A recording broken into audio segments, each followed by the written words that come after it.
think casual sex is almost always more risky for women than it's worth it. Why? Because one... The things you're saying, you know that they're unpopular, but you're saying them anyway. Yeah. Why? Parents are really worried about their daughters and also their sons and really, really want them to know this stuff. Louise Perry, journalist, author, and podcast host. She is renowned for her views on topics such as sexual politics and the impact of modern feminist movements. We have a culture that prioritizes male preferences for casual sex. And you're saying it harms both men and women? I think in different ways. So, for example, a lot of young women kind of go along with it, even if they don't want that, but that causes a lot of misery. Because women in particular tend to get emotionally bonded from sex more than men do. Do we know that? Yeah. But there are also other problems that we should talk about. So... Would it be better for men if we waited longer before we had sex? Waiting till engagement is a better call. The problem is when you don't have the expectation that people wait, there's really nothing stopping those very attractive high-status men from playing the field and not being forced to commit. And then low-status men just have none. When people are left to their own devices on dating apps and you monitor it carefully, this is basically what you see. But in a monogamous system, you have to commit to one woman and remove yourself from the dating pool. So what is the uncomfortable advice that both men and women need to hear on this subject for their best interests? This is a profound problem, and it's partly because I think we don't tell the truth about it, which is, and governments know this, which is why they're starting to freak out.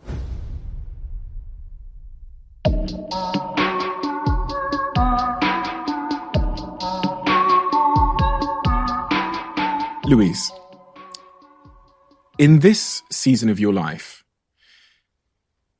what is your objective? And why is that your objective?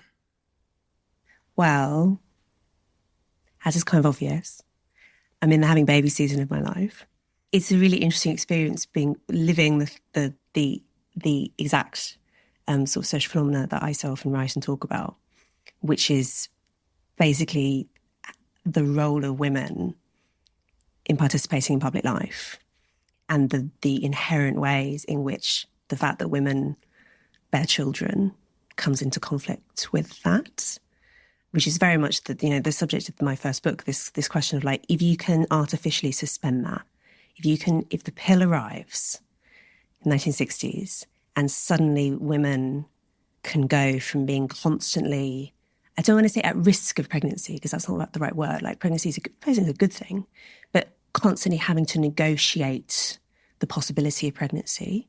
And then suddenly a new technology comes along, first time in the history of the world, which pretty much cuts that out.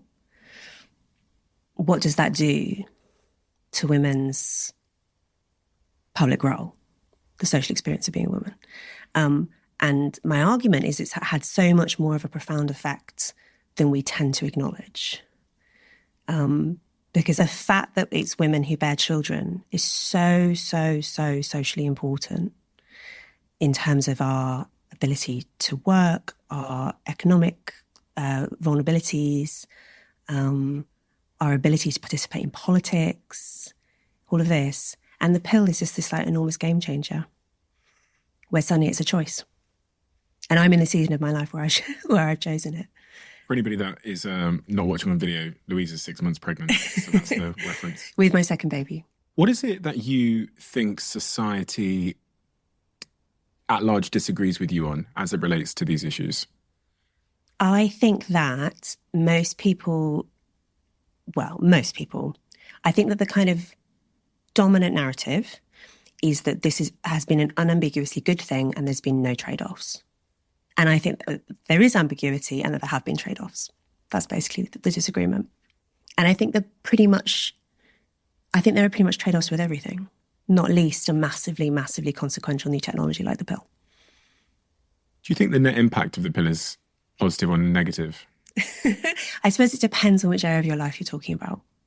So I think that one of the things that the pill and other reliable contraception, one of the ways in which it's magical and really good is that it allows people to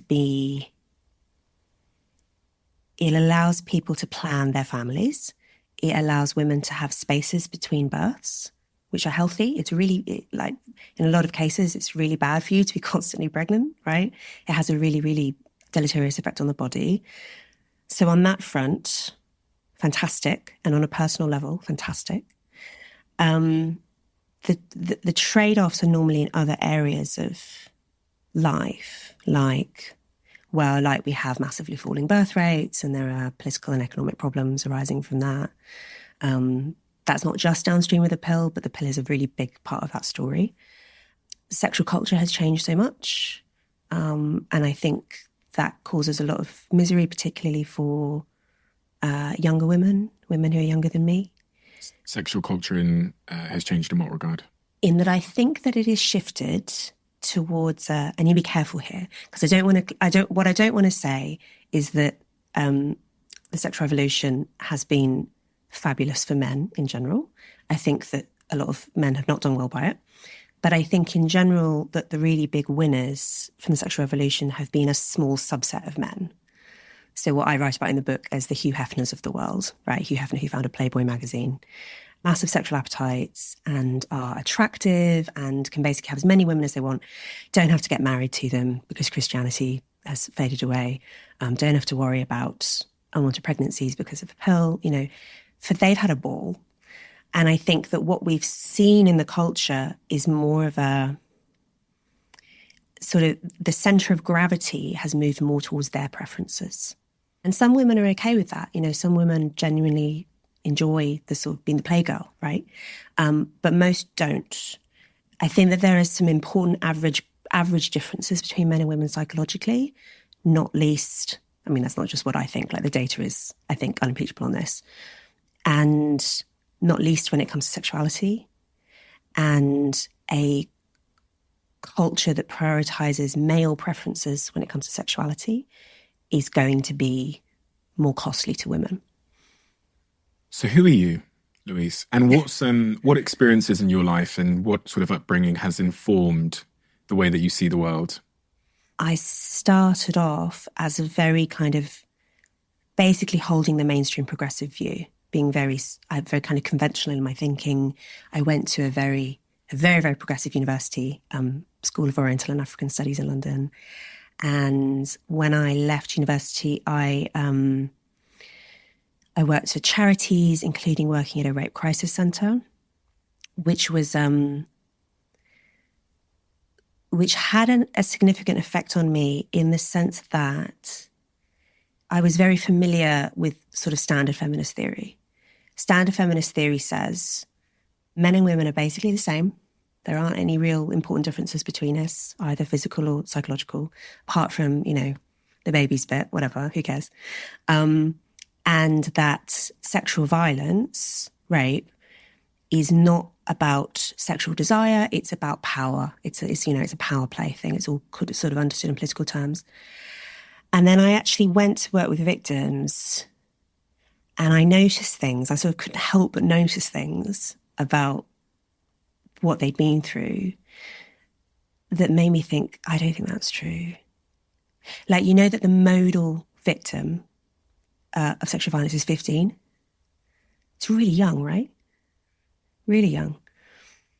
And also the age of perpetrators is also skews quite young, like teens and 20s is the most common age group. And one of the things I noticed, or couldn't help but notice, is that perpetrators, basically the peak age of perpetration for men, young men, is the same as testosterone peak. Oh, really? Yeah, it's the same curve. It's also the same curve you see in other kinds of violent crime. There's basically just testosterone rises a lot in your mid-teens and then drops in your 30s. And it's basically during that period that, there's a massive upside to this as well. Like, testosterone is also the drug of the hormone of being adventurous and risk-taking. And there's a lot of upsides to having that sort of youthful male energy. The downside is things like rape. And ditto, the peak age of female victimization is also peak fertility. So what's your conclusion from that? That it's not about power, it's about biology. Or it's not just, if you look at, say, sexual harassment in the workplace, it's rare for like junior men to sexually harass senior women, right? Yeah. So there clearly is an element of people are sort of making decisions based on social power structures and so on.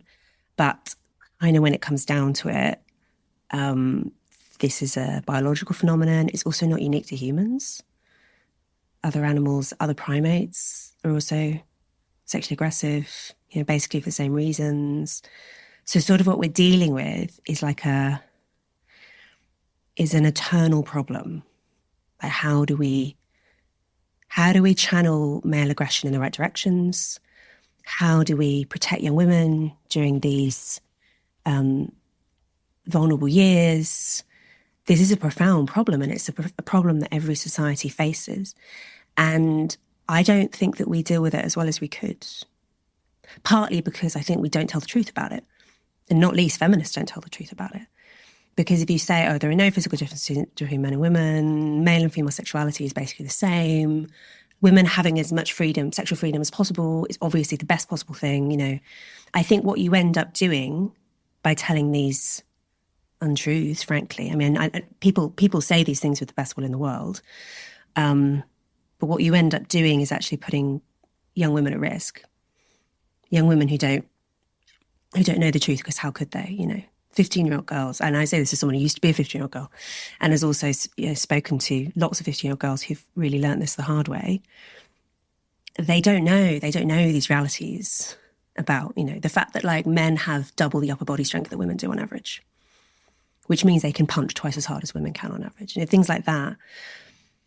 I think we should be more honest with these young women. Then that was my motivation for writing the book. And also why I ended up, partly as a consequence of working in rape crisis, ended up moving politically and becoming more sceptical of a lot of sort of dominant political ideas. So if we think the understanding of the physical and psychological differences between men and women are central to understanding how we should respond and behave and the advice that we should give to men and women, we should probably talk about what those differences are. You mentioned physical differences between men and women, so strength being one of them. Yeah. Are there any other physical differences that are really pertinent to this subject? So strength sports are the biggest gap between men and women. Yeah. Sort of sprinting cardio, like short distance, there's also a big gap. And it's funny when you look at the numbers of like the fastest man in the world, the fastest woman in the world, they're not that different. But if women did not have their own reserved sporting categories, there would be no women in elite sport. Because like the fastest woman in the world would be like the 1,000th fastest man in the world or something like that. Because once you're getting into elite sports levels, that's when these differences become very obvious. And there's this expression I think it's the golden ratio in endurance sport, where women are always, it's like 85% or something of what men are. Either the very most accomplished elite female athlete and the very most accomplished elite male athlete, there's always this gap. So anyway, so the cardio differences are not massive. The strength differences are pretty big. This physical difference, what does this then mean for the subjects we were talking about as it relates to sort of sexuality and society more generally? So it means, for instance, that I think casual sex is almost always more risky for women than it's worth it for women. Why?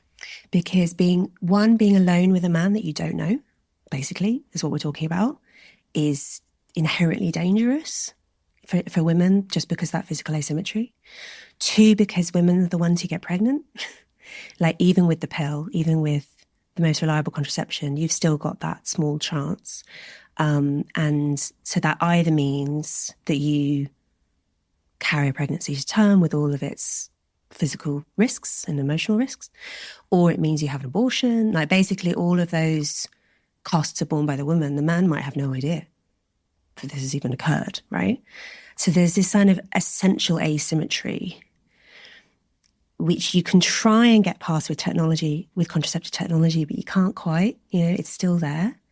The psychological differences between the sexes in terms of sexuality are also important. They're not as massive as, say, upper body strength, but on average, they are very, very marked. And one of those differences is that men are basically keener on casual sex than women are. Men want to jump into bed more quickly than women do. How do we know that? looking cross-culturally is one big clue, because you might say, and some people do say, like there are these studies, they're quite funny, where researchers will go onto university campuses and get an attractive woman, an attractive man, and they go up to members of the opposite sex and basically proposition them and say, like, do you want to go back to mine right now? And in 0% of cases do women say yes. 0%. And this is consistent. Whereas in quite a high proportion of cases, men will say yes, right? And that is consistent across. It's been done in different times, different places. You know, you might say, oh, it's because women are scared of slut shaming, or, you know, that there's like a social penalty for women. And that's a little bit true. But then when you see, you know, there's been surveys done of like basically every country in the world, to my knowledge. And in no country do women watch more porn than men. In no country do women express more of a desire for casual sex than men do.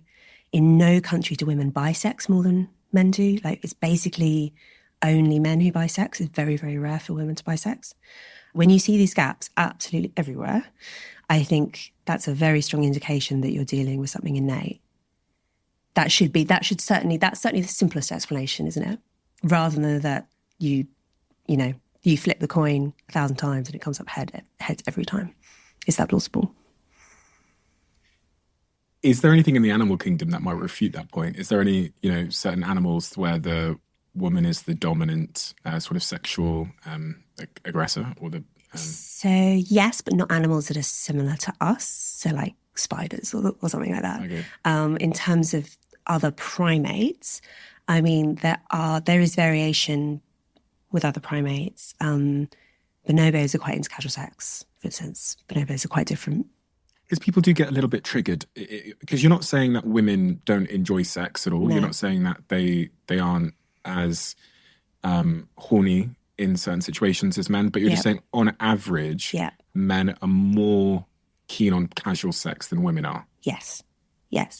And there are always outliers. Of course. I mean, you're talking about overlapping bell curves, right? Yeah. So the averages are different. But the thing with overlapping bell curves is it's more obvious at the tails. Mm-hmm. So, for instance, like people who buy sex, or people who become addicted to porn or something, they're basically entirely male, because you're talking about this sort of tippy tail of people who really, really desire sexual variety. Most people obviously are not out there. Most people are somewhere in the middle. But when you're talking about culture, you need to be thinking about the big picture. You need to be thinking like, okay, what does a culture of casual sex, how would a culture of casual sex affect men and women differently? And how does it affect women differently? Because if you're saying that it's innate, it's not a sort of social construct. There's something deep within our wiring in men and women that makes us have a different sort of proclivity towards sex, casual sex. Why does that have a consequence that's negative for women? Basically, what women are more likely to want is monogamy, like not necessarily marriage, but certainly signals of commitment. If you think about this in terms of our evolutionary history, it makes perfect sense, right? Because having sex is pretty much the most consequential thing a woman can do, right?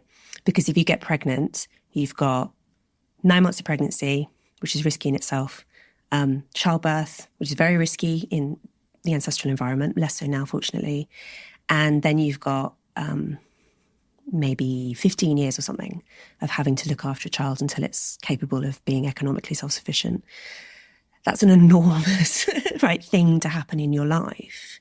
Whereas, and it also means that women can only really reproduce once a year, absolute max, right? Whereas men, in theory, can reproduce thousands of times a year and can have basically no involvement in raising the children, take basically no risks whatsoever. So if you look at it in those terms, of course women would be pickier. Of course they would. And that is indeed what we see. But I think that the reason that young women express so much unhappiness at the moment with the sexual culture is that a lot of young women kind of go along with it. I know this is kind of surprising to men, right? And I've spoken to men about this who find this completely bemusing. They're like, if you don't want to have sex, don't have sex. It's fine. Like, what's the big problem? Like, women are so lucky because they can't step out onto the street without being propositioned. They can have, they have so much choice. Like, you know, you girls are so lucky. What are you complaining about? And I think it's this problem that two problems. One is that both sexes are not necessarily very good at understanding what the other sex actually want. And that's partly comes from the fact that I don't think we're honest enough about sex differences. So like men think that the fact that women can get casual sex at any time of any day is amazing. And women are like, but I don't want that. That's like horrible. I don't want to shag some random man on the street, right? So there's that gap in sort of, there's that empathy gap. And similarly, I think women have an empathy gap. Like they probably don't realise how many men basically don't have access to any kind of sexual relationships and feel incredibly resentful and frustrated about that. They don't realise how scary it is for men to approach a woman, things like that. So there's like a mutual sort of incomprehension. And I think the other thing is men find it very hard to imagine doing what a lot of young women do, which is basically going along with sex that they don't really want to have because they want to be polite. And because they don't want to scare off a man who maybe they do fancy. And because they don't want to be uncool and because they don't want to be weird and they don't want to be a prude. You know, one of the features of teenage girl psychology, and maybe this is into the 20s as well, but particularly teenage girls, is teenage girls are so concerned about what's normal. Whenever you have contagious mental illnesses, which like historically are quite common, so something like the Salem witch trials, apparently girls are now getting Tourette's from TikTok because it's like a viral thing on TikTok. Hysteria in the 19th century, anorexia. Like, there's a lot of examples of these, right, where mental illnesses, which are seen to be socially contagious, people catch it from each other, you end up with this mimetic effect. They always start with teenage girls, always. Sometimes they spread to other groups, but teenage girls are always like the first, you know.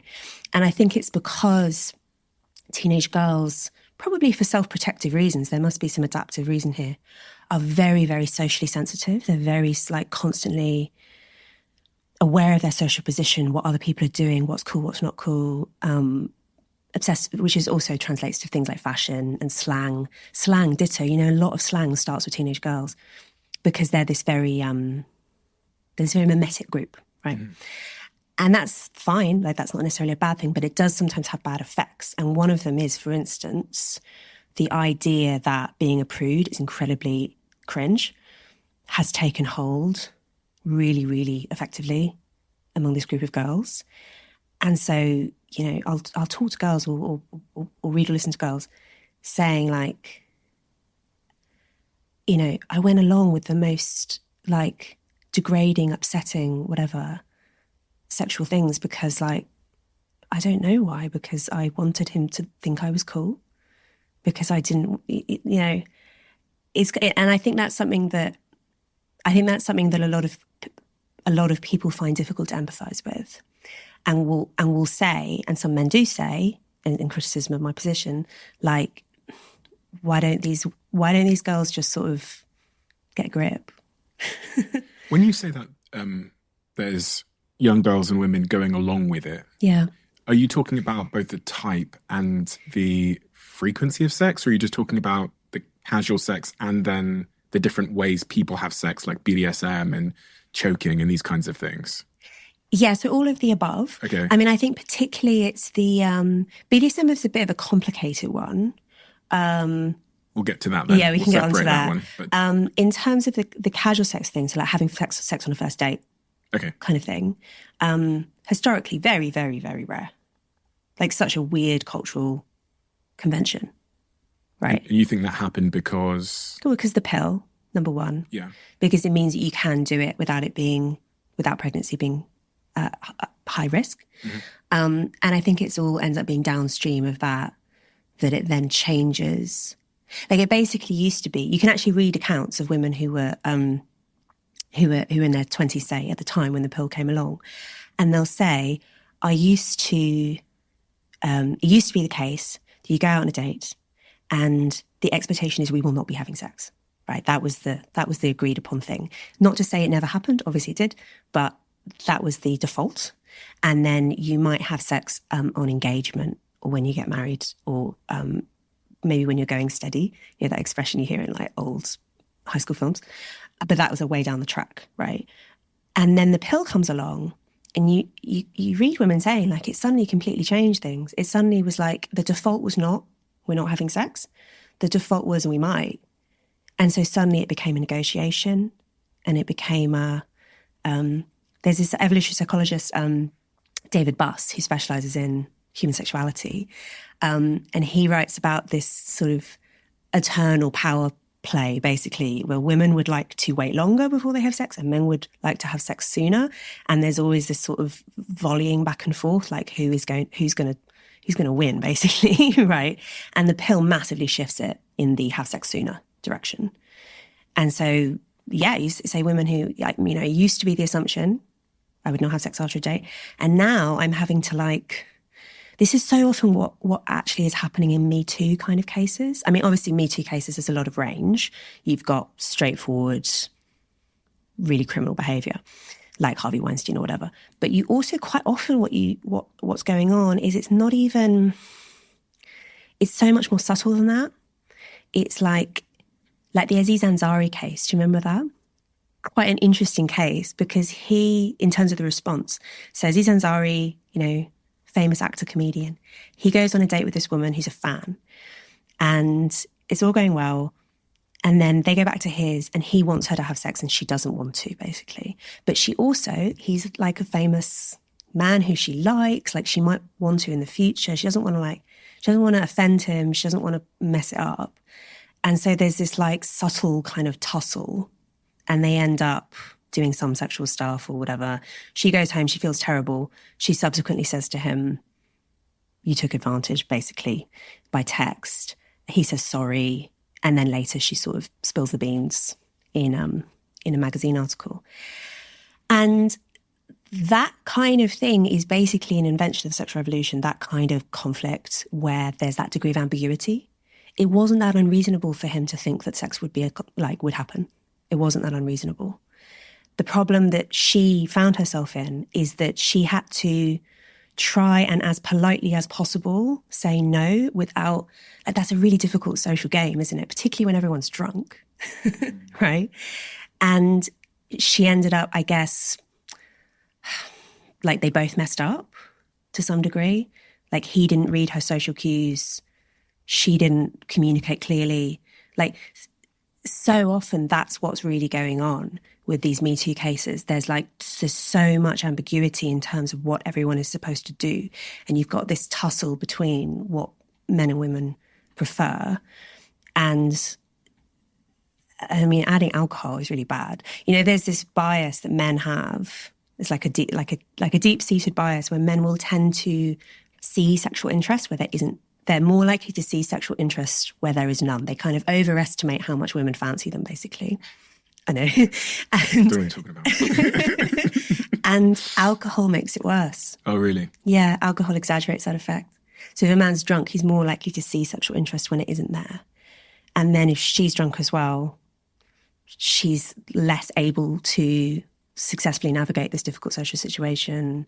Do you know what I mean? It does just feel like we're the lack of social rules just sort of sets everyone up to fail, and it's kind of inevitable that you're going to end up with these I guess tragedies, right? Of people not understanding one another. So sex becoming a negotiation now when historically it wasn't such a negotiation, and therefore sex happening much sooner in the interaction between men and women, often on the first date, maybe the second date. You're kind of alluding to it there, but I just want to get clarity on, you're saying it harms both men and women in the long term. I think in different ways. Yeah.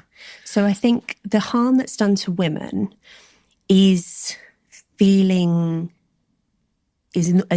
Well, no, there are obviously some situations where the worst possible thing happens. You know, You go home with a man who turns out to be incredibly dangerous.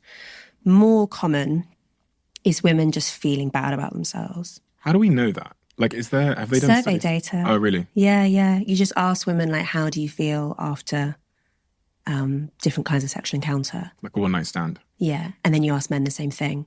And women feel disgusting, basically, to some degree. is sort of the dominant.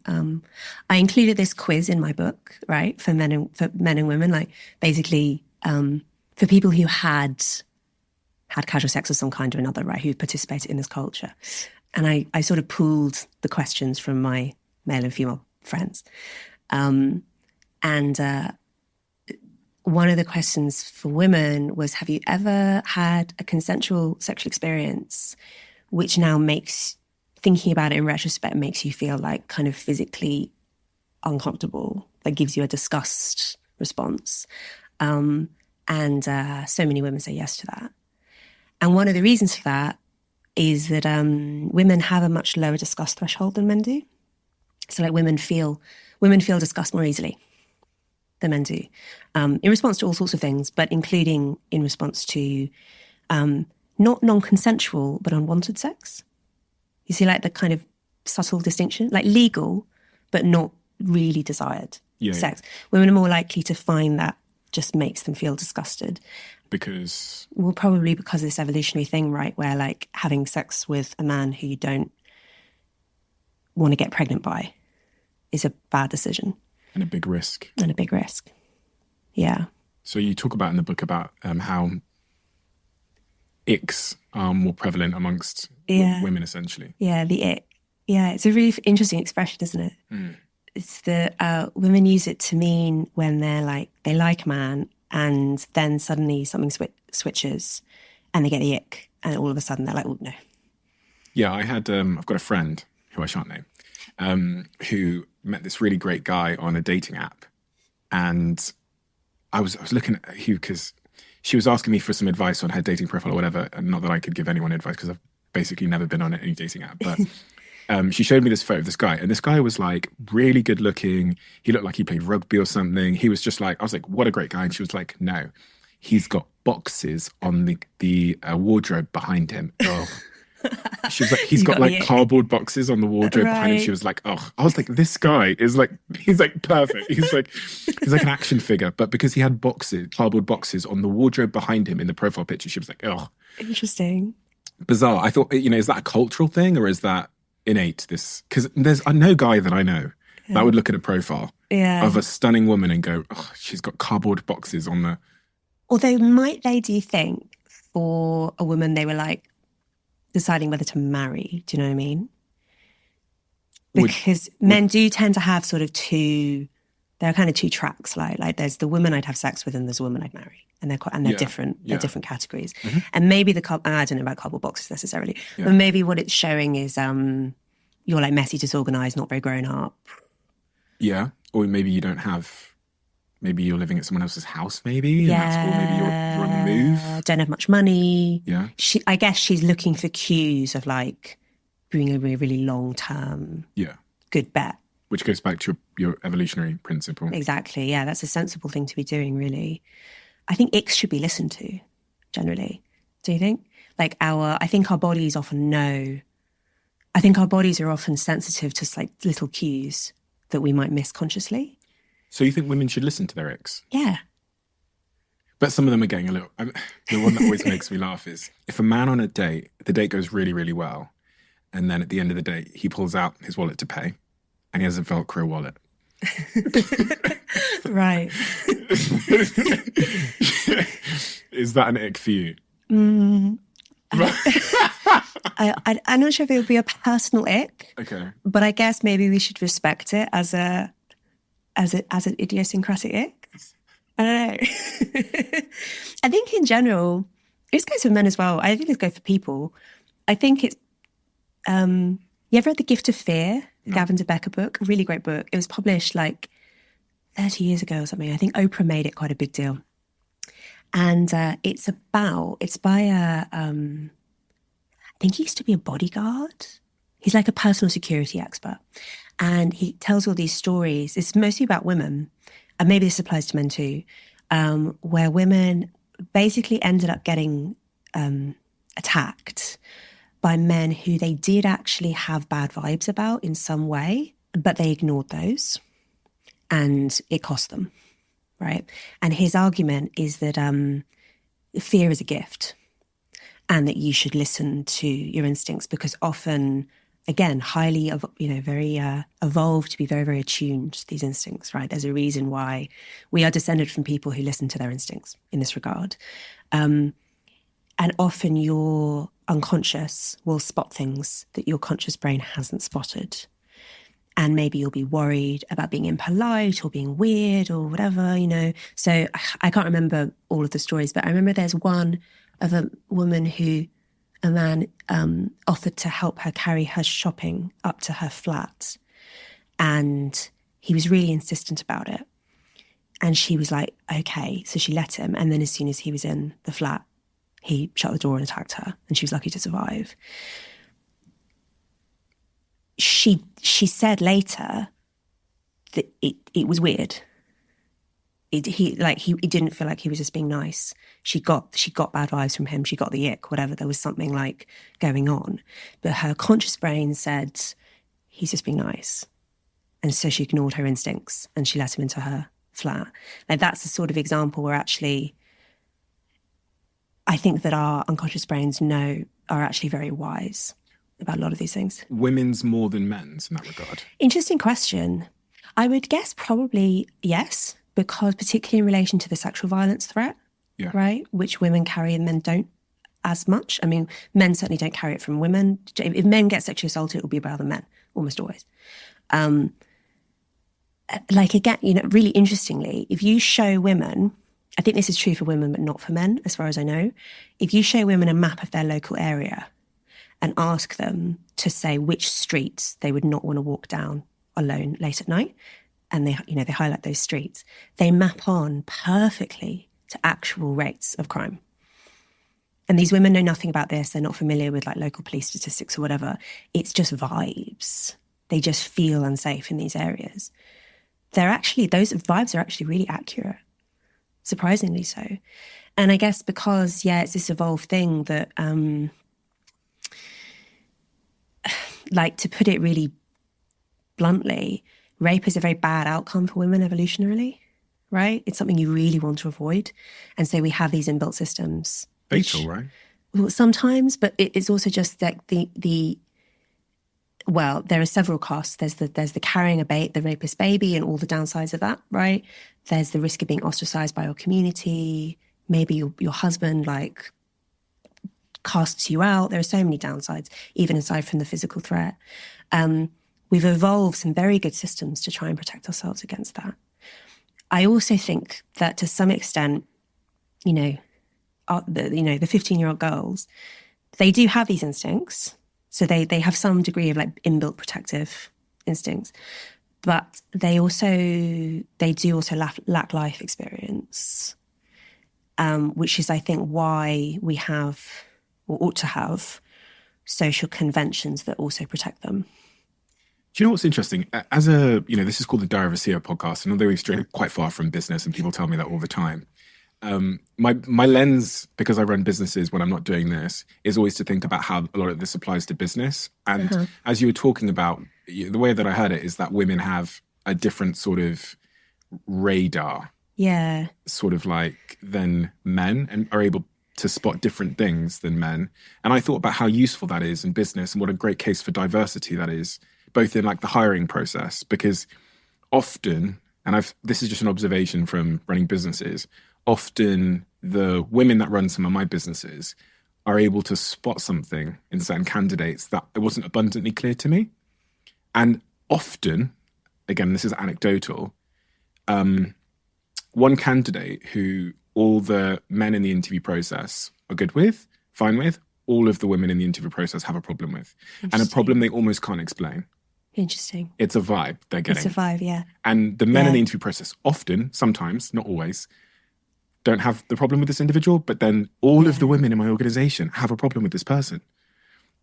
And so over time, I've learned that maybe I don't have the radar, and maybe I need to listen to both sides to make an informed decision. And it's plausible when you think about evolution that men and women have a different sort of sixth sense in that regard. I see it in my partner. Obviously, I can't give an anecdotal example because my partner, but it's like she's operating on a different frequency oftentimes to me. And that's kind of what makes the relationship work.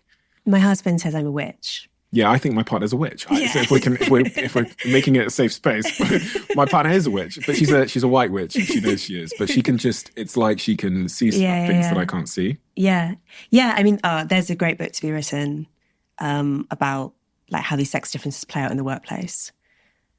Because again, I think it's because there's a bit of a taboo about talking about it too much, and there is obviously a risk. I mean, big reason why feminists don't want to overplay these psychological differences between men and women is because historically they have been used to discriminate against women, right? The women are too irrational to do X, Y, Z, you know. And that's a completely reasonable concern. But I also think that just pretending, therefore, that they don't exist doesn't really do anyone any favours, because they do. And I think we should just be honest. And like say be honest, but also simultaneously be like, you know, this doesn't mean that women are inferior. For me, it's a case for diversity. In some places. I mean, I think there probably is an argument for... In like the hiring process, for example. Yeah, exactly. I think there are probably some roles where, or indeed things like in policing, for instance, you know, to be really direct, I don't think that women should be in frontline policing roles, because I think that the physical differences are too profound, particularly in the UK where police officers don't carry guns. The average woman, even a really strong, fit woman, is going to really struggle in a direct confrontation with the average male. But if I was to rebut that, I'd say, you know, what happens if you have a crime where involving several women, and a man shows up without the empathy or without the ability to sort of resonate or to relate? So I think women should be involved in criminal justice, but because, for instance, probably women are better at interviewing. Yeah. I wouldn't be surprised. And interrogation, you know. Yeah. So there are probably some roles where women are going to outperform men. Again, it's the overlapping bell curves. There'll be some men who are really good at this, whatever, but you'd expect there to be a female advantage in that role. But there isn't a female advantage in the being out and having physical confrontations with people role. And I think that's fine. I don't think that we should... This is a very frustrating tendency in policing, for fire service as well, for people to notice the fact that there are fewer, say, female firefighters, and therefore to lower the physical demands to get more female firefighters in. What if the physical demands, what if the test is the test the same for both? I.e., if I want to be a frontline police officer, I have to pass the same physical test irrespective of gender. Yes, that's true. But one of the things that they've done over the years, because of pressure, like feminist pressure to be blunt, is that they changed the standards.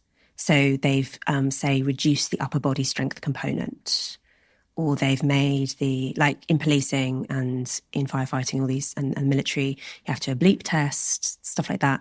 They've lowered the standards necessary in a lot of roles. That's really the issue then? Versus Because there's, several of the women upstairs would whoop my ass in a bleep test. You know, they will. They run marathons and stuff, all of them at the bloody office. They'd all whoop my ass. Yeah. So the issue is about making sure the standards are sufficient for the requirement of the role. Don't lower the standards so that you can get more women into these physical roles. Just accept the fact that there will be... I do know, actually, I like one female firefighter that I know personally from jiu-jitsu.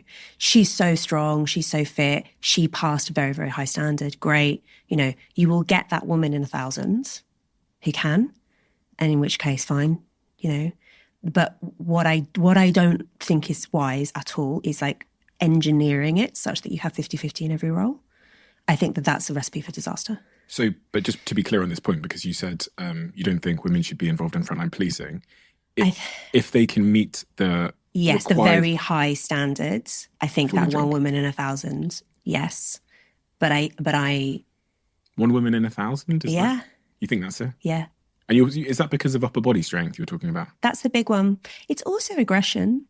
Okay. You do need a certain level of... You can watch a lot of body cam of police having physical altercations.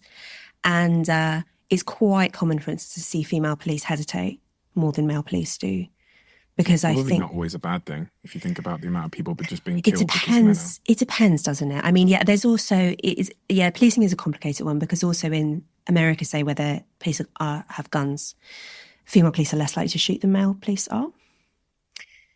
So, you know, maybe that's good, right? But if it's something like, I don't know, there's a lot of body cam footage you can watch of, say, a female and a male police partnership confronting someone. The man goes right in and the woman is like, because these are quite deep-seated instincts to be less physically aggressive. And this is the thing, I mean, we talked about right at the beginning, this thing like, you know, the testosterone curve for men in their teens, 20s, 30s, it has as its disadvantages. It translates into sexual violence and violent crime and whatever. But there are also obviously situations where you need that, where actually having physical courage is so important if you're running into a burning building or whatever, you know. So it's this like eternal problem that societies have to try and solve. Like, we have this youthful male energy and we want to put it to the best possible purposes and we don't want it put to dangerous purposes. Like, how do we do that? It's so complicated because I understand that there's physical differences, but policing is so complicated because you're policing both men and women. So women have a different testosterone curve, for example. So would it therefore be better for a woman to show up in that scenario who is going to match that person's?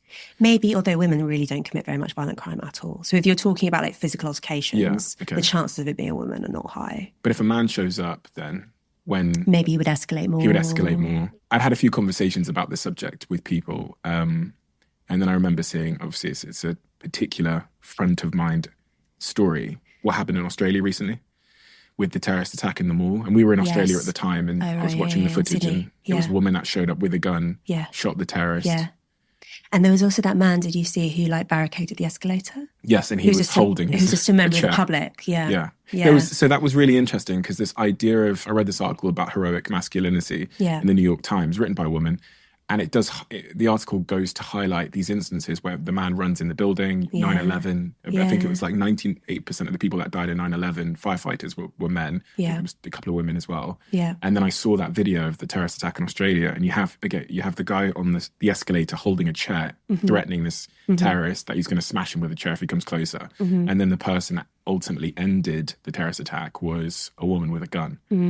And so, you know, it's super nuanced, isn't it? Yeah.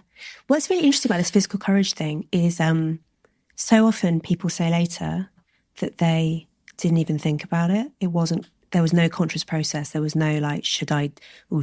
They just do it. Yeah. And you don't really know if you're like that, I think, until you're confronted with a situation like that. 100%. You know, when women will definitely do that absolutely not thinking is protecting their kids. Yeah. And you do read amazing accounts of women driving on their children and lifting cars because like their child is stuck under it, and they just have this like almighty surge of strength. Like and actually that's an interesting situation where women can be very aggressive in defending their children. Like, and that's true in other species as well, that you can have this, just the red mist descends in that set of circumstances. So, yeah.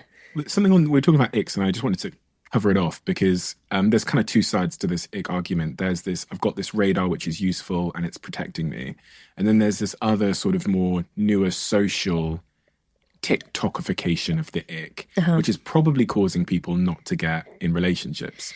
I've got a friend that she goes on about 100 dates a year.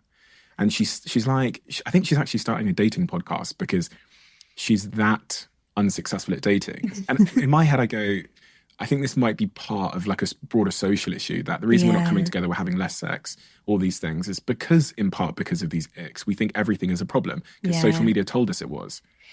Yes. And I think it's probably true, going back to this mimetic thing, right? There are probably some social status signs which are very mimetic. Like, one of the things that some women will do, for instance, is they'll like say, I will only date a man over 6 foot, and just set that cut off. And you can be very objective about that on the app because they say how tall they are. I mean, I'm sure everyone's exaggerating, but like they say how tall they are. And it's a really silly thing to do actually, because you're cutting off like I don't know, 80% of men, more, depending on the group of men, you're just cutting them out.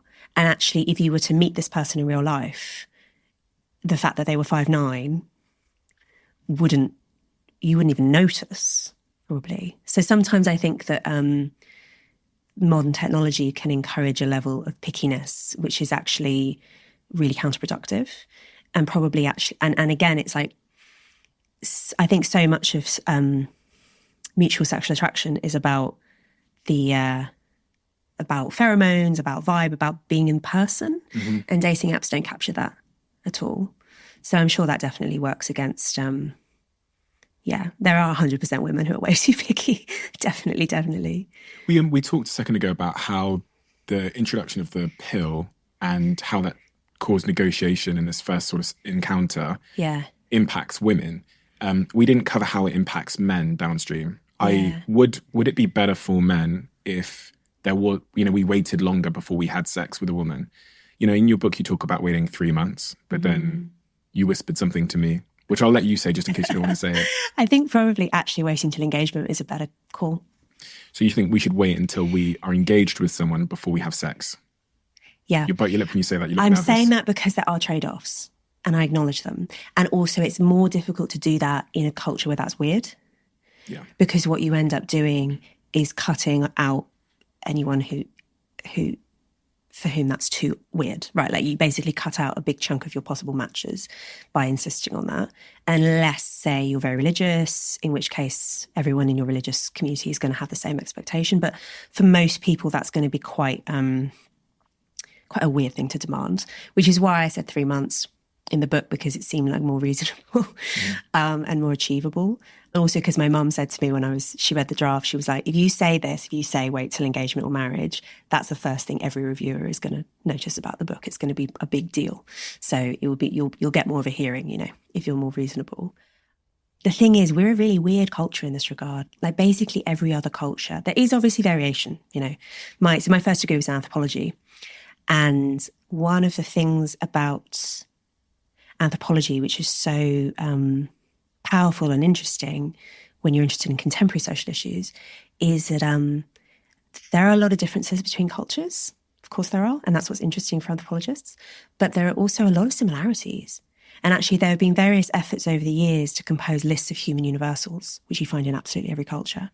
It's called the anthropologist's veto. If you find a culture that doesn't have this, then you can kind of strike it off the universals list. But the universals list is pretty long, and it includes things like every culture has religion in some fashion. Every culture has gender roles in some fashion. Every culture has wages war in some fashion. There are things that everyone does. And everyone has marriage customs of some kind. They can look different from ours. I mean, the most common way in which cultures differ from our culture, or at least our culture up until recently, is permitting polygamous marriage. So about 80% of cultures permit polygamous marriage. Only permitting monogamous marriage is more unusual. I think we're drifting back towards permitting polygamous marriage through polyamory, but we can get onto that. The thing is, I just think the thinking that went for sort of radicals of the 1960s, what happened in the 1960s, it was the pill and other tech as well. It was also an ideological thing. It was also people wanting to completely reject the old order, reject religion, reject conservatism, whatever. And what a lot of people said at the time was, why are we needlessly restricting people? Why are we, limiting people's freedom in a way that makes them miserable? We just got to throw this out the window, right? And I think that that doesn't work, like throwing conventions out the window. That's not how humans work. We have a tendency to construct in one way or another rules around these things.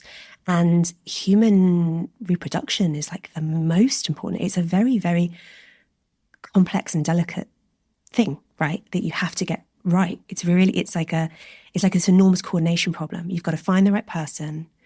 You've got to find them at the right time. You've got to ensure commitment from them. And of course, there's this whole game about how men might want to have sex with more people. A woman wants to tie a man down. It's a really complicated game. And what society's come up with is ways of regulating it. ways of regulating heterosexuality, basically, right? Which means restricting women's freedom. It does. That's what feminists have always noted. It also means restricting men's freedom. It says there are certain things that men can't do.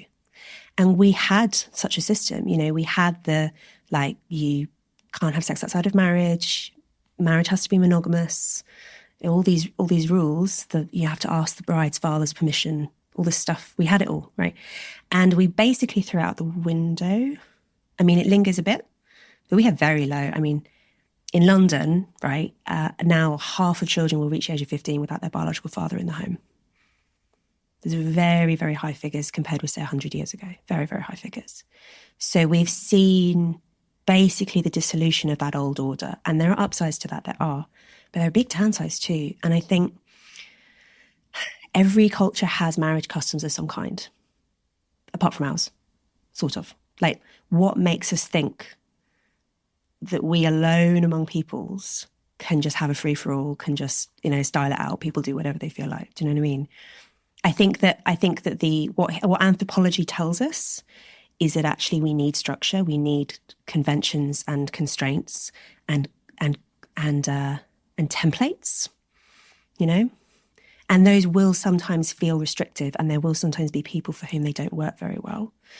But I think the idea we can just do without them is not true. I mean, going back to the polyamory thing, if you look at dating app data, sometimes people exaggerate this effect a little bit, right? But there is a tendency for basically very attractive men, high status men, the Hugh Hefners, right, to do really well on dating apps, to get a lot of attention from a lot of women, and then for the bottom chunk of men in terms of attractiveness to get none, to just get no matches whatsoever. And this is a tendency, it's called hypergamy, female hypergamy, that women will tend to want to marry up socially.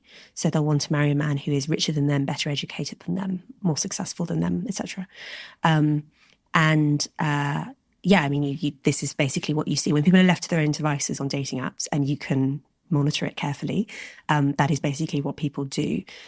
And the problem you end up with is when you don't have a system of monogamous marriage and you don't have the expectation that people wait, there's really nothing stopping those men from just having loads of girlfriends, maybe having them at the same time, like having little harems, right? Not calling them that, but basically playing the field and not being forced to commit because no one expects them to, really. And it's good fun for those men. It's frustrating for the women because they're having relationships with these men in the hope that it will turn into commitment, and then it never does. And so they end up feeling really bitter, right? And it's also frustrating for the less attractive men who are getting no attention whatsoever and who read me or listen to me saying the sexual revolution was good for men. And it's it wasn't good for me. I know. There's an inbuilt inequality. Sorry to interrupt, but hasn't there always been an inbuilt inequality in the male experience? Well, this is what's interesting about the monogamy-polygamy system, right? In a monogamous system, to some extent, that's prevented because these high-status men, unless you're like a king, unless you're Henry VIII, okay, you can't have multiple women on the go. You have to commit to one woman and basically remove yourself from the dating pool, right? And so it isn't possible for the really attractive men to sort of amass a lot of women. And so I've heard it described as sexual socialism, monogamous marriage, because it does sort of encourage a equalizing effect. One each. Yeah. Whereas in a polygamous system, obviously that's completely permissible. And, in extreme circumstances, you'll have high status men having, 100 women or something like that in historical examples. And then low status men just have none. And it's quite an unstable, one of the downsides of a polygamous system. It is quite common, and it's probably to some extent our species norm. I think it's what people kind of do when left to their own devices. That's the natural way we settle if there are no social restrictions. One downside of it is having a lot of unmarried, or having a lot of sexless men is quite bad for social stability because they're very frustrated. They're angry, they don't have a lot to lose. One of the really interesting things about going back to testosterone, when men have children and get married, their testosterone levels drop. They become less aggressive. Like in the year after a baby's born, men commit less crime, they're less promiscuous. Like there's a real sort of... They just have no sleep. I'm sure that's part of it. But there is, like, if you're directly involved in caring for your own child, you do, as a man, you do become less high tea. And that has a sort of taming effect, right? Or it's like, it's channeling male energies in a different direction, which at a societal scale can be really good in terms of having a peaceful, stable society. And polygamous societies do tend to be more unstable in that sense. There's more domestic violence in polygamous societies. There's more conflict within households. Like there are quite a lot of bad outcomes that you get from polygamous systems. So even though monogamy is maybe not the norm anthropologically, it does seem to be a good norm. And some of the most successful societies have adopted monogamy as their norm, and have been successful partly because of that. If you are to have a daughter in the future, I know you've got a son already and you've got another boy on the way, but if you are to have a daughter in the future and that daughter comes up to you at, let's say, 18 years old and says, "Mum, I heard on that podcast you did ages ago, 20 years ago, that you said I shouldn't have sex with the guy I'm dating until engagement. Yeah. Mum, can you just confirm why? What would you say to your daughter?" There's a few reasons. One is because women in particular tend to get emotionally bonded from sex more than men do. Do we know that? Because anecdotally, in the group chat, confirmed. Yes. But is there science to support that idea? Yeah, I think that you can measure it in terms of things like oxytocin. Okay. And there's actually, I wrote about this in the book, there's this whole like horrible genre of journalistic articles basically advising women on how to have casual sex without being miserable. And sort of what can you do to like hack your brain so that you can have casual sex without feeling dreadful afterwards. This is like public acknowledgement that this is a thing. And one of the pieces of advice is things like take ecstasy while you're having sex because it will like dull your emotional bonding response, things like that, which I just find so dystopian. I'm like, or you could just not. Yeah. Or, you don't have to like try and biohack your brain to endure something you don't really want to do. But anyway, women get more emotionally bonded from sex than men do. And then you do end up with this kind of asymmetry, which comes up in the group chat, right? Of like, she basically is more into him than he is into her. And if there's no commitment, not even any necessarily social acknowledgement of the relationship, it might be just friends with benefits or something, that can be really painful. So it's a good idea to basically, if you hold off on having sex, you hold off on having that effect. And it means you can make clear-eyed decisions. If you see red flags, you're more likely to respond to them properly if you're not like befuddled by oxytocin, basically. The other thing is it's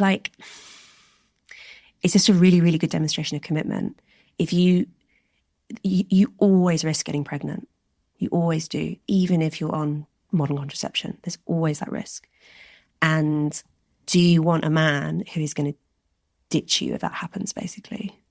Like how can you find some guarantee that he's not going to do that? A diamond ring is a pretty good one, don't you think? There are other ways you could demonstrate it, but that's a really good one. And it's a kind of tried and tested one.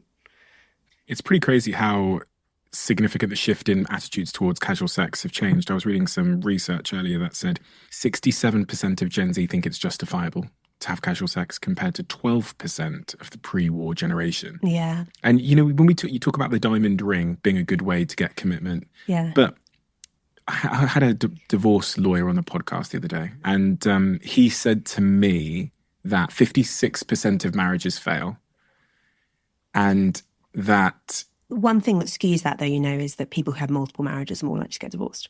Yes, he did say, I think 86% of people that get married again. Yeah. After that. Yeah. So there's some, but yes, I mean, the principle is true. So do you think marriage as a system or a technology is good? Or do you just think it's, because in the book it sounds like you think it's just the best available option? Yeah, because, so the key reason I think that marriage is good, specifically for women, right? It's good for men too, but there's like particular reason why it's good for women, and why I think that feminist arguments against it are flawed, is that the nature of carrying children is that you have a period of some period of time where you cannot participate in the labour market, right? Where you're too pregnant, you've got a newborn, whatever. I mean, when I had my first baby, I calculated that in the first weeks and months of his life, I was spending 40 hours a week just breastfeeding, right? So you basically, mothers and babies aren't really individuals, right? In the sense that they're not completely autonomous. My friend Mary Harrington, who's also an author, she said that she realised this for the first time when she had her daughter, and her baby was crying to be fed in the middle of the night. And she realised that in a sort of, if you looked at their relationship in an individualist way, you were like, okay, you've got one human being who like wants to be fed and another human being who can provide the feeding. But they're autonomous agents. They can just make their own decisions or whatever. She's like, no. I can't just decide, now I'm going to ignore it. I'm going to go back to bed. Like every cell in your body is saying, I must go feed my baby. It completely changes you physically, psychologically. It's like complete transformative experience because your biological goal becomes keep this baby alive. And the baby is completely dependent on you. There's this child psychotherapist, Donald Winnicott, said there's no such thing as a baby, there's only a baby and someone, right? Babies can't survive on their own. And normally that someone is the mother. And when it comes to things like breastfeeding, it has to be, really. I mean, we now have formula and so on, so we can sort of, it's that old thing of using technology to take the edge off some of these social realities, but it's still basically the case that mums and babies are like tied together like this emotionally, biologically. And during those times in your life, you need another adult, at least one other adult who's going to do the, getting food, paying rent, doing all this basic stuff to support you. And who that adult is something that people have experimented with, right? Like attempts at communal child rearing, say, or, I mean, what to some extent you can do is depend on the state, right? Depend on the welfare state, depend on, state-provided childcare services, things like that. That all of those solutions kind of work, but come with significant downsides. The only solution, I think the best solution that we've come up with historically is for the father of the child to play that role, basically. And then on this subject of marriage, just to really interrogate this further, because I feel like I'm in two minds about it. Mm-hmm. A, because of the stats show that 56%, end in marriage of divorce, and you've kind of rebutted that because of the remarriage rate. But then even the amount of people that seem to be in unhappy marriages seems to be pretty significant. This is part of what the divorce lawyer said to me. He said, you could say 56% of marriages fail, but if you defined failure as one or two people in that marriage being unhappy, the number is significantly higher. And I know a lot of people, again, it's anecdotal, so it's not worth much, but a lot of people that are married, who I would define as being really just kind of, the divorce part is so uncomfortable and painful that they've just decided to stay together. Mm-hmm. Which is not always in the interest of the kids, because if that home becomes toxic in any regard, the trauma is passed down sufficiently to the kids. Yeah, okay. I take all of that. Yeah. But I do think that, one, the divorce rate is to some extent a product of a divorce culture, right, where it's very permissible, in fact, very normal for people to, a really, really like tricky bit for people to get through is the first year after a first child is born, because everyone's tired, everyone's stressed. There are money pressures, et cetera, No sex. Yeah. There are lots of reasons why that's a difficult time. And it's quite common for people to, whether or not they're married, but for people to break up during that period and then to regret it. Because actually it's a temporary period of your life. It will get better. You will get less stressed. You will get less tired, et cetera. So to some extent, a divorce culture will sometimes encourage people to make permanent decisions, which they will regret. And there are stats showing that quite a lot of people do regret getting divorced. Something like a third of people regret getting divorced. So there's that. The other thing is that there is a lot of, it's true, yes, that the people who have multiple marriages are more likely to get Some people can be kind of serial offenders in this regard, right, with divorce. It's also, there's a massive skew with class and education. So only about 10% of graduates who get married will get divorced. Interesting. Yeah. And it is interesting, isn't it? And it does suggest that to some extent marriage is becoming a luxury good. And there's this phenomenon, right, where a lot of people who are from those kind of elite graduate classes will, they'll talk the 1960s but walk the 1950s. So they'll proclaim all the stuff about freedom and individual choice and whatever, but actually they live pretty conventional lives. They tend to get married. They tend to stay married. They tend to have 2.5 children, etc., and be very conservative in their own choices, even if they don't necessarily promote those choices. So that, there's that. And actually, I think it's probably because people know that there are massive benefits to their children from staying together. There are, of course, some instances, particularly with abuse, when it's better for the children if the parents break up. That's absolutely true. But I think when you're talking about kind of vague unhappiness, dissatisfaction, like we've outgrown each other, like that level of unhappy marriage, I think it's much better for the children to stay together. And one big reason for that is because the presence of step-parents, on average, isn't good news for children. How do you know that? There's this thing called the Cinderella effect in evolutionary psychology, where children who have a step-parent in the home are 100 times more at risk of child abuse than children who don't have a step-parent in the home. 100 times. I know. And obviously, you have to be careful. I'm obviously not saying that all step-parents are abusive by any means. We're just talking about risk. Yeah. But it does go up by a lot. And when this was discovered, it was taken as proof of the fact that parents having a genetic investment in their children is one of the... children are very trying, okay? Yeah. They wake you up, they have tantrums, whatever. If you have a genetic investment in them, it carries you through those moments. You're like, I love you, I want the best for you. You can sort of get over it. If you don't have a genetic investment in those children, if in fact you potentially have a conflict, if say you have children with the new partner and those children in the household and you want those children to sort of be favoured and do better, unconsciously, right? But there will be kind of a playing of favourites game. Like, it's not just... In some cases, it's not just like violent abuse. It's things like step-parents are less likely to put a seatbelt on their stepchildren. Things like that. It's like subtle but small ways in which stepchildren are disfavoured compared with biological children. And of course, some people will surmount that and be amazing step-parents, ditto like adoptive parents. Plenty of people will do a wonderful job, but it is a really significant risk thing. I had this woman called Katie Faust on my podcast a little while ago, who is a American campaigner for children's rights. And she said, try this, okay? Google my mum's boyfriend and see what Google suggests. It's not pretty. You've Googled it, haven't you? Yeah. What does it suggest? It's things like, my mum's boyfriend touched me, my mum's boyfriend looks at me weird, my mum's boyfriend makes me uncomfortable, things like that. Is a step-parent better than raising a child without a second parent, though? Probably financially, yeah. In terms of stability and having a role model or something? Yeah, potentially. And obviously some step-parents can be really good. So it's difficult, isn't it?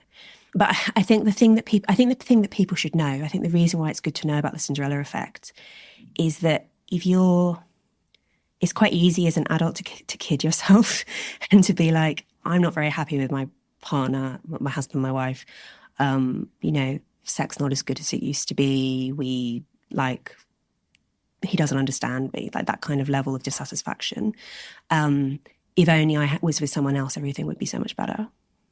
I asked that in part because I was just thinking as you're saying it about adoption and the implications. Is it an adopted child being with a family better than being... I think definitely, you know yeah. But this is one of the reasons why adoption agencies are so careful and screen so thoroughly, and like the criteria to be an adoptive parent are really, really stringent. It's because they know that there is this issue. I mean, particularly because also children who are being adopted are more likely to have their own issues and like to be more difficult in some ways. So I think there's a recognition that this is a more difficult setup, it's a more risky setup, and so you have to be careful. The things you're saying, you know that they're unpopular. Yes. Especially in 2024. Yeah. But you're saying them anyway. Yeah. Why? Because I think it's true. Do you care about the consequence of people being annoyed about it?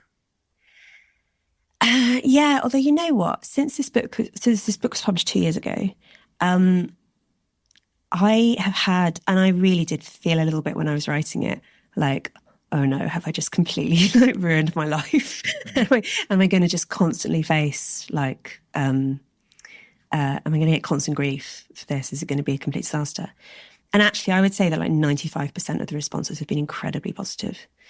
And I get emails and messages all the time from people saying, thank you, I've been thinking this whole time.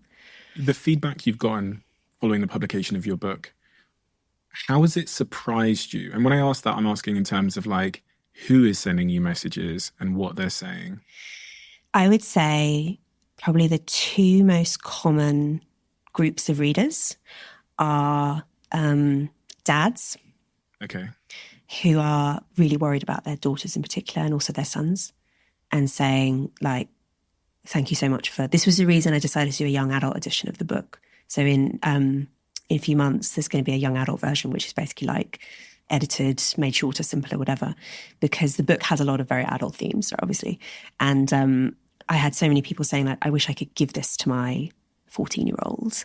And I just kind of feel uncomfortable doing so, but I really, really, really want them to know this stuff. And so we did a young adult edition for exactly that purpose. And often it is dads who are feeling, mums too, but dads who are feeling really anxious about this. What are they worried about? They're worried about, they're worried about sexual violence to their daughters is probably the key one. Yeah. But they're also worried about, say, the impact of porn on their sons, and they're worried about the children being miserable in various ways. The other group of readers I hear from are women who have lived this and who have had this exact process of thinking I can have sex like a man, thinking I can like completely imitate the masculine template, and that's good for me, and have had this deep sense of cognitive dissonance, which they've only belatedly realised was needless.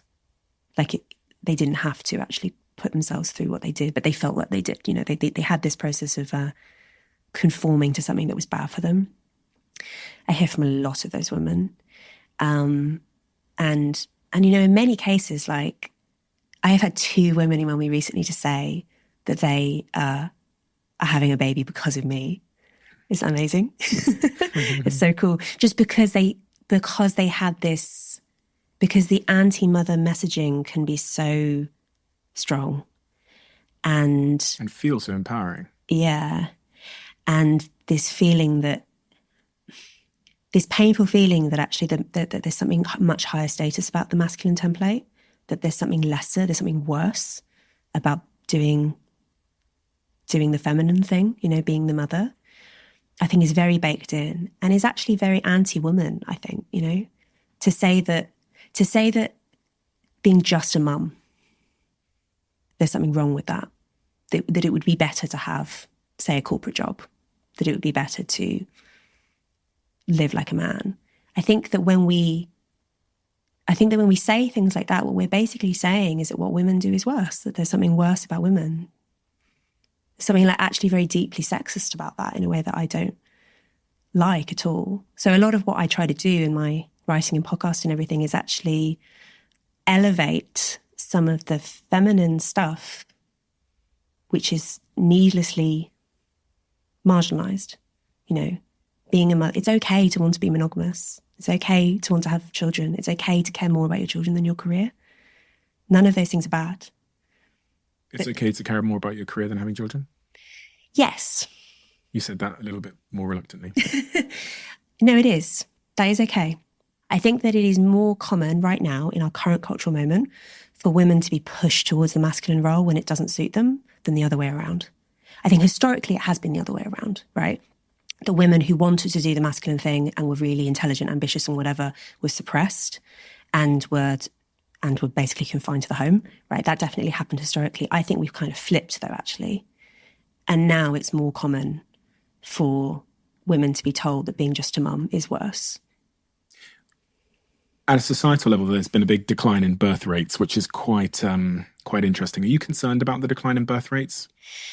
I mean, I think it is definitely going to cause significant political and economic problems. To read some stats, by 2050, over 3/4 of countries won't have high enough fertility rates to keep their population size growing over time. The global fertility, or to keep it stable over time, the global fertility rate has decreased from 4.84 live births per women in 1950 to 2.2 in 2021, and is expected to drop to 1.5 by 2100. And the last one I'll read is Japan's population was 124.3 million, down 595,000 people from 2022.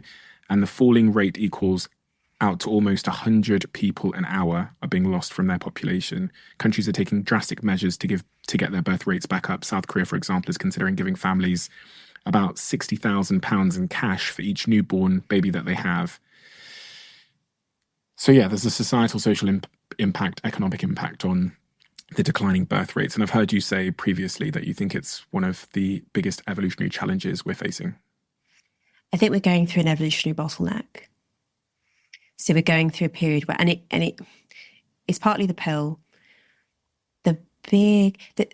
people, it's one of those issues that sort of attracts just so stories. People will often be quite confident about, oh, it's this, oh, it's feminism, oh, it's capitalism, whatever. I think that the single factor that actually best explains why you're seeing such massive drops in fertility across not just Europe and America, but Northeast Asia, as you were saying, and also actually lots of, like, Middle East has quite low birth rates. Indian subcontinent has quite low birth rates. Basically, the only place in the world that still has high birth rates is sub-Saharan Africa. So this is basically a global phenomenon. The single factor which best explains it is affluence.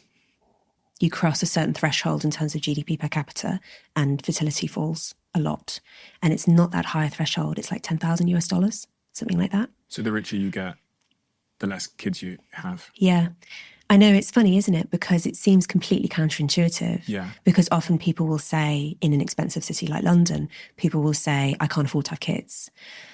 And they're sort of right. I mean, it is true that it's harder to afford, it's harder than it was 50 years ago, say, to afford a family home and to live on a single income. So at the kind of micro level, that's true, and that probably does disincentivize people from having children. Or certainly, I mean, often what people mean is I can't afford to have children at the standard that I would like in terms of the size of my house and, you know, all of this. Having a nanny or whatever. Yeah, I mean, we're all descended from people who had 10 kids in a 2-bedroom hut, you know, like, so our ancestors have all had children in much more difficult circumstances than we have. And I think that it's a really interesting mystery. Why does affluence make people less inclined to have children? One factor probably is, it's a bit morbid, but mortality salience. When people, this seems to be why there are post-war baby booms. It's not actually because all the soldiers come home and they're really horny, right? It's because war reminds people of death. Mm-hmm. And actually people have this tendency to respond to death by wanting to create new life. And you can test this in the lab. Like if you remind people of death and then ask them how many children they want to have more. I know it's crazy, isn't it? But it may be that there's something about having very peaceful and comfortable ways of life in affluent societies that actually discourages people from reproducing, which it does seem counterintuitive, doesn't it? But that's probably quite likely. I mean, what's probably going to happen, therefore, is that people who really want to have kids will be selected for. Because historically, Mother Nature didn't really care how breedy you were. She just cared how horny you were, right? Because if you had sex, then children were a likely result. Whereas now with reliable contraception, that's a lot less true. So probably right now, I mean, we're going to see really massive drops in population. In somewhere like South Korea, they have the lowest birth rates in the world. I think it's like 0.7 or something. So that's 0.7 babies per couple or person? Per woman is how it's calculated. Okay, fine. So in order to have replacement, you'd need 2.1 in a culture of low child mortality. Okay. And that means that in South Korea, they're probably going to lose about 95% of their population in the next century. What is going on in South Korea? Why is no one having It's a really good question. It's a really good question. They seem to just have like all the problems that we have, but more. Okay. It's like hyper version of all the Western issues with dating and with like, they're also very urbanized and like they're like hyper modern in a lot of ways. And given that modernity seems to lead to low fertility, they're like further along that track than we are. We touched on it briefly, the idea that porn might be playing a role in people having less sex. I read an interesting study from 2014 from JAMA Psychiatry Journal where they looked at 64 adult men who watched hours of porn each week and found that there was a decrease in the amount of grey matter in the area of their brain that's associated with sexual stimulation. Right. The percentage of women who consume porn is increasing, and by the end of 2019, almost 3 out of every 10 Pornhub users were female. The role that porn is playing in all of this, and what's your view on pornography? Good thing? Bad thing? Net negative thing. Net negative. Yeah. Yeah. I mean, there are various objections you can have, right? I mean, it's very much not a fair trade product. I think everyone knows that really, like deep down, right? Yeah. It's the industry is really horrible, and it has a tendency to take people who are already vulnerable and completely destroy them. Very high suicide rates among porn performers, very high drug dependency rates, things like that. So, yeah, you're not consuming something that has been ethically produced. And even when some porn claims to be ethically produced, it's often like, those claims are often actually very shoddy. And there's a lot of like, it is prostitution. It's prostitution with a camera in the room. So it has the same issues as the sex industry does in general in terms of coercion and misery, basically. So there's that. But in terms of the effect on people who use it, yeah, I mean, it does seem to have this... Death grip syndrome. Death grip syndrome. So death grip syndrome, to be delicate about it, is basically when a man masturbates so much that it like decreases his sensitivity and it makes it hard for him to then have proper sex. How do they know this? Is that it's like a colloquial expression? Okay, they've not done like science on it. No, I think it probably emerged on Reddit or something, right? Fine. And anecdotally, if you stop using porn, death grip syndrome tends to alleviate. So, like, you're familiar with NoFap? Which is like a movement to not masturbate. Yeah. And there's various, and I don't know if there's been proper studies, but there's anecdotal evidence that stopping using porn reduces erectile dysfunction and improves sexual health in various ways, right? I think there's also, so I coined this term cultural death grip syndrome, where I think you end up with when sexual stimuli are so ever present and it's so easy to access like anything you can imagine at the click of a button with the phone in your pocket. This is like hyperabundance of sexual stimuli. I think it affects people psychologically, and I think it actually reduces people's drive to form relationships because it's like sex loses the mystique. 100%. Yeah. 100%. I'm thinking about a lot of scenarios in my own life where I was many, many years ago when I was single, I was set to go on a date with somebody, but then I might have masturbated and my desire to go on the date just evaporates. Yeah. And I know a lot of people can relate. So if you're pretending you're somewhat different, you're bullshitting. But me and my friends always used to talk about it, that you could be like making plans with somebody and then you masturbate, and your desire as a man can often just like that. Yeah. In a way that I don't think a lot of people understand. I think it's also going back to this premarital sex thing as well. I think it also applies to other areas of life. We call it postnat clarity. That was the name I was looking for. Yeah. If you live in a society where you can't have sex unless you're married, or you can't have like sex legitimately, you might be able to have sex with a prostitute or something, but basically your sexual options are massively restricted until you get married. And in order to get married, you have to have a job. You have to like not commit crime, you have to have a house, you have to do all these grown-up things. You are going to be so motivated to do those things. It's so motivating. And I think one of the problems that does come with allowing premarital sex and allowing porn and basically like not inducing any kind of drive in young men is that they are less motivated to do those things. They're like, why would I work harder? Why would I prioritize any of these things when I've got Pornhub? Or soon enough, sex robots, right? It kind of kills that natural, drive. It kills that natural motivating force, which is very, very compelling for young men. Do you think reproduction is at the very heart of male motivation? Well, I mean, yeah. Sex is. Yeah. For most men, outliers, yada, yada. So if we solve for that problem using technology, then one would then deduce from that we conclude from that we then will take away human male motivation to like climb and build and be strong and, I think so. earn and... I mean, there might be some upsides in terms of one of the arguments that people use in favour of porn is that it reduces sexual violence. Mm-hmm. Now, I don't really know if that's true. It's very hard to measure. Mm-hmm. And I'm sceptical about it because I think that something like choking is now so much more common among young people. Like the proportion of, I can't remember off the top of my head, but the proportion of young women who say they've ever been choked in bed is so much higher than the proportion of older women. It just goes up. It's from your charity, right? The charity you're involved in. We can't consent to this, yeah. Estimated that 2 million UK women have experienced unwanted choking by strangling during sex, 3.5 million experiencing these and also slapping and spitting and gagging. Right. That was unwanted. And this is all being very normalised by porn. So I think that the most likely explanation for why this is more of a phenomenon among younger generations is because of porn, is because it's become sort of part of the normal sexual script through porn. A tenfold increase in rough sex between 1996 and 2016. Right.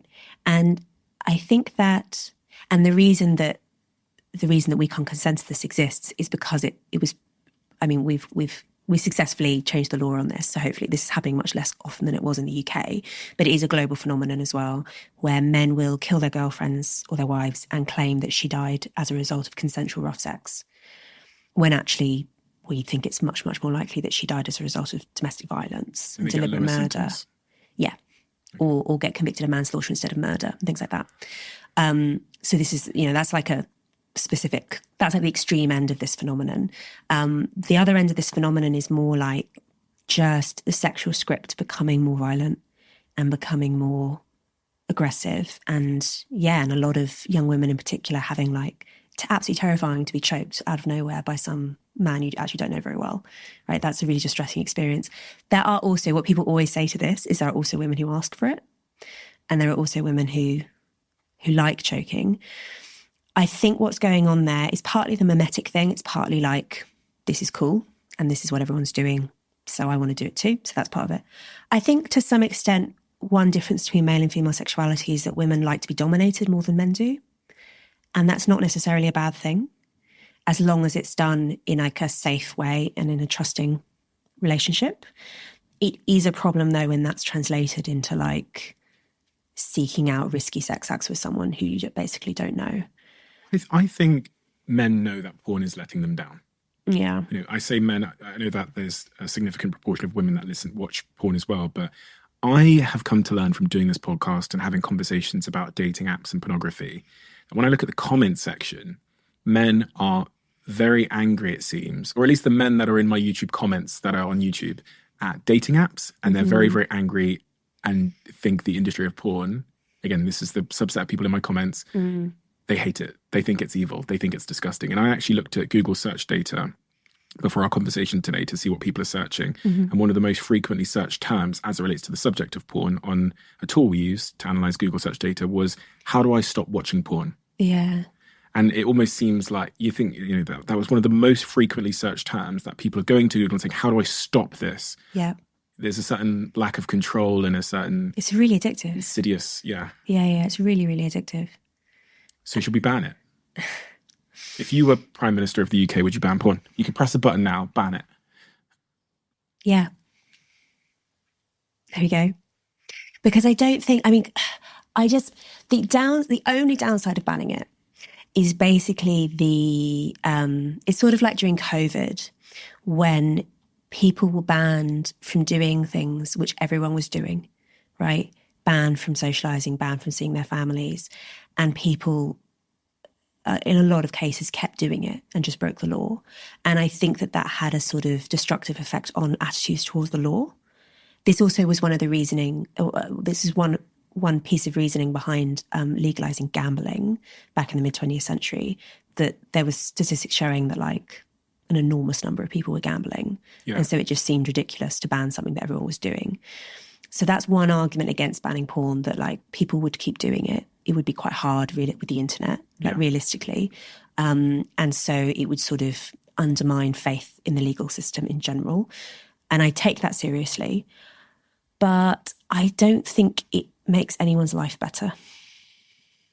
Sex workers would have a big rebuttal to you there and say, you know, it's a much better career for me than working some horrible job in some... There might be a small number of women for whom that's really true. But in general, I think, and this applies to other areas of the sex industry, not just porn, the people you tend to hear from are the people who are doing best by it. And you also tend to hear from them at the point in their lives when they're in the middle of it and they are either haven't yet suffered the costs of it or are kind of have a self-protective narrative that they're telling themselves. And I've spoken to a lot of women who've been in the sex industry, including on my podcast, who will talk about this exact feeling of like, when you're in it, you just need to get through the day, and telling yourself, I'm empowered and this is okay and I'm in charge of this and whatever is a way of getting through the day. It's quite common for them to compare it to being in an abusive relationship.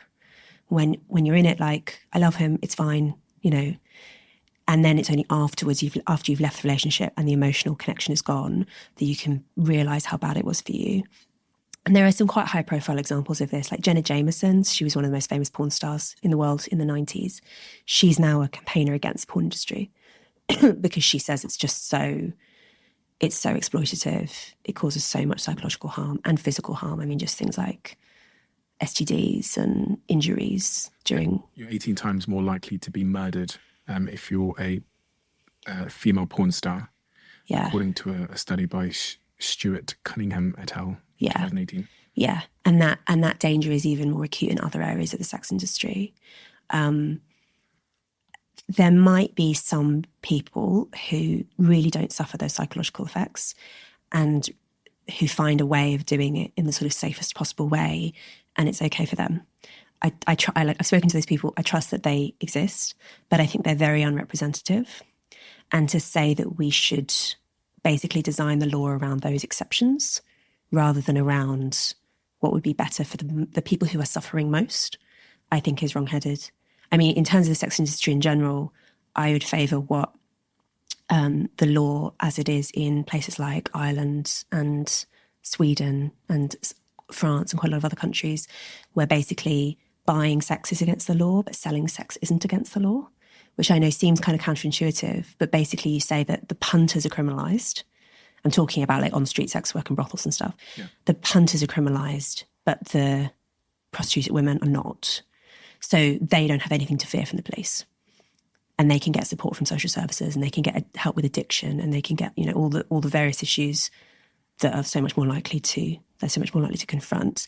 But the punters are disincentivized because it's all fueled by demand, right? If there weren't men who wanted to buy sex, if there weren't men watching porn, and women too, if there weren't people watching porn, the industry would collapse. Like, it all depends on demand. This young generation are going to grow up with pornography on their phones since birth. Yeah. You know what I mean? Like, your kids are going to be able to access pornography, sometimes accidentally if you scroll Twitter. I know, it's terrifying. From the minute while their brains are forming. Yeah. And that's the first real generation that have had pornography from birth. Yeah. Yeah, it's really bad. I mean, this is why it's why I worry about smartphones. I mean, there are other reasons. There are other problems with smartphones, like in terms of things like bullying through social media, whatever. But the porn one is really bad. It's very addictive. It really damages your real world relationships. It affects your sexual tastes as well. Like you're more likely to. It's not like porn invents these things. Like there's something like the choking phenomenon. It hasn't like invented it out of thin air. It's feeding on an existing dynamic where women tend to want to be dominated and men tend to want to dominate. But it exaggerates it, and it turns neural pathways in your brain into motorways. Because you're constantly reinforcing this positive response to the stimulus with orgasm, which is like a very, like you're training your brain, basically. On that point of choking, the other thing that pornography does is it kind of resets your expectations of people's bodies and how people should look. Not just how they should perform in bed, etc., and the way sex should be, but how they should look. And obviously there's been this huge rise in plastic surgery driven by social media, but also probably by pornography and expectations of how the body should look. Yeah. Which seems to be playing into all of this. Yeah, and seems to be, bad for self-esteem, bad for your sort of realistic sense of... So it's that funny phenomenon, isn't it, where what looks good in 2D doesn't necessarily look good in 3D. Mm-hmm.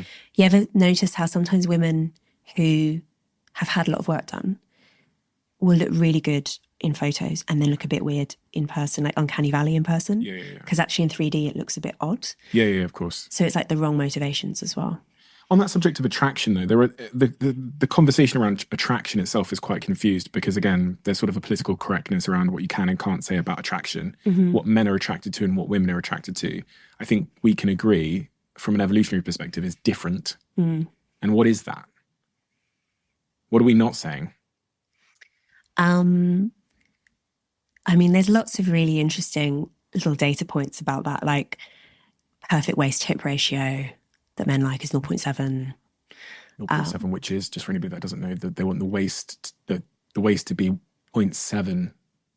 So it's the waist measurement divided by the hip measurement. Okay. Should be 0.7, I think that's right. Okay. Like men having like upper body strength, just straightforwardly, like basically the more the better. There is this interesting thing with women where too masculine is off-putting. Oh, interesting. Women want like 8 or 9 out of 10. Right? Masculinity. Yeah. But they don't want bodybuilder. Exactly. They don't want too much or like the super square-jawed, like intense look. And the reason for that is an interesting one. It seems to be because women have this balance in choosing a partner where you want someone who's strong and will protect you and will provide for you, and and being masculine is an indication of that, which is good. But you don't want someone who's so macho that he has like out of control aggression and might hurt you. Okay. So the 10 out of 10 is a bit risky. You want your 8 or 9 out of 10. Like that's the sweet spot. It becomes an ick. I guess so. Your radar. Or scary. Okay. Yeah. Okay, yeah. I don't think that men have that in reverse. As far as I can tell, the more feminine, the better. Like men just really like, all the signs of like adult female fertility are attractive. You said that women like upper body strength. Yeah. You didn't say lower body strength. Is this why men don't do leg day? I mean, that's the point where there's the most divergence between the sexes. Like lower body strength between the sexes is, I don't at the moment, obviously, but I normally do powerlifting, and the difference between squat for men and women is much less than the difference between bench. Mm-hmm. So it may be that everyone's trying to like exaggerate the dimorphism. Mm-hmm. I think and it's also an interesting point around the way our society is less polarized. Like we do the same jobs. Men and women are friends with each other. Like there are lots of ways in which we are much more sexually egalitarian and like mix more with the opposite sex than did our grandparents, say. And I think to some extent people actually really crave polarity. They actually crave sexual difference, maybe more than that's one theory as well as to why BDSM is popular.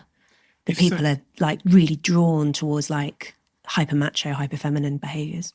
If sex is hierarchical in the sense that if I'm a high status, strong male, I'm going to attract more mates, isn't it sort of innate then that there's always going to be this group of men at the bottom of that spectrum who are sexless? Yeah. And that are struggling? Because there is a lot of men that are really, really struggling at the moment. And the suicidality amongst that group of men is shocking. The incel community, the purposelessness, the addiction, the gambling addiction is really almost exclusive amongst men in that regard. Yeah, maybe Mother Nature's a misandrist as well. Like, I think it's one of the reasons why talking about things like attractiveness is not very, I don't know if politically correct is quite the right word, but is a bit like awkward and painful, because it is quite hard not to just say, look, there kind of is a hierarchy. Like, there is an extent to which some people are more attractive than others. And lookism actually is like a massive form of social inequality that no one ever talks about. Lookism. So people who are better looking basically do better in every way. People are nicer to them. They do better in their careers. There was this study of tipping during COVID, because during COVID, people working in restaurants, they had to wear masks. And so to some extent, it hid people's faces. And normally, better looking waiters get more tips and waitresses. And then during COVID, that was to some extent equalised. I know, it's kind of horrible. I know, but it's like, and that's why I think we don't really talk about it. I mean, people clearly know this because they work so hard to be good looking. Think of the size of the beauty industry and like gym culture and whatever. Like, people are desperate to be better looking. So we kind of know this is important, but it seems a bit, I don't know, a bit horrible to talk about it. Mother Nature is unfair. Yeah. And there's trade-offs that go both ways. Yeah. I'm not, Kim Kardashian is gorgeous, but if I was a woman, I wouldn't necessarily want to be Kim Kardashian, because there are trade-offs that I wouldn't be happy with. And I think that's much of what this conversation has really been. It's just highlighting some of those disparities and unfairnesses, but also the trade-offs and the opportunities that Mother Nature presents us with in all facets of our lives. And these are difficult conversations for all of the reasons you described. They're difficult, they're painful, but I think it's better to know. I think it's better to know. I think that you can make an informed choice if you know. Right? I agree. Yeah. A lot of people don't want to know. And you learn that as a podcaster. Yeah. You learn that there's a lot of things that some people, it's fingers in the ear. It causes too much dissonance and pain and uncomfort to look in the mirror at the nature of the way that the world is or is going to be. So some people would rather avoid it. And you know what? Fine. Yeah. They're coping. Yeah.